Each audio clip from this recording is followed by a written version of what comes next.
કબૂતરબાજી કૌભાંડના તાર જોડાયા છે મહેસાણા જિલ્લાથી। મહેસાણા જિલ્લાના 2 એજન્ટોના નામ ખુલ્યા છે। તેઓના ઘરની હાલ શું પરિસ્થિતિ છે, આ એજન્ટો અત્યારે ક્યાં છે અને સીઆઈડી તેમને ગોતી રહી છે તેની વાત કરવી છે।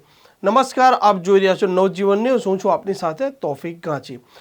થોડાક દિવસો પહેલાં દુબઈથી એક પ્લેન નિકારાગુઆ જઈ રહ્યું હતું। આ પ્લેનમાં પેટ્રોલ ઓછું પડતા જે ફ્રાન્સનું વેટરી એરપોર્ટ ઉપર હતું ત્યાં આ પ્લેન રોકાયું હતું।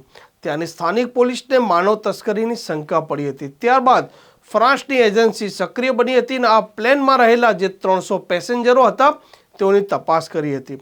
ત્યારબાદ આ પેસેન્જરોને પરત મોકલી દેવામાં આવ્યા હતા ભારત। આ ભારત આવેલા પેસેન્જરો મુંબઈ ઉતર્યા હતા, જેમાંથી 66 ગુજરાતી પેસેન્જરો હોવાથી જે મુંબઈ કોન્સ્યુલેટ હતી તેઓએ ગુજરાત સીઆઈડીનો સંપર્ક કર્યો હતો અને તેઓને માહિતી આપી હતી।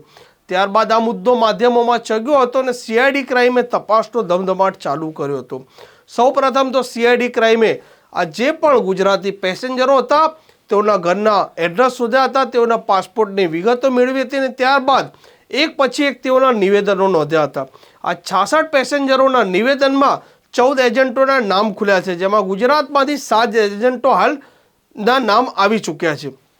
સીઆઈડી ક્રાઇમે સત્તાવાર રીતે આ 14 એજન્ટો ઉપર જે હ્યુમન ટ્રાફિકિંગની અલગ અલગ કલમો લગાવી ગુનો પણ દાખલ કરી દીધો છે। આ મામલે જે સીઆઈડીના વડા છે એડિશનલ ડીજીપી રાજકુમાર પાંડિયન, તેઓએ પણ ગઈકાલે પત્રકારોને બાબતની માહિતી આપી હતી। મહેસાણા જિલ્લાના જે 2 એજન્ટોના નામ ખુલ્યા છે, જેમાં એક નામ છે કડીના ચંદ્રેશ પટેલનું। આ ચંદ્રેશ પટેલ છે તે મૂળ આખજોનો વતની છે, જ્યારે કિરણ પટેલ તે સાલડીનો વતની છે, પરંતુ ઘણા સમયથી તે બહાર રહે છે।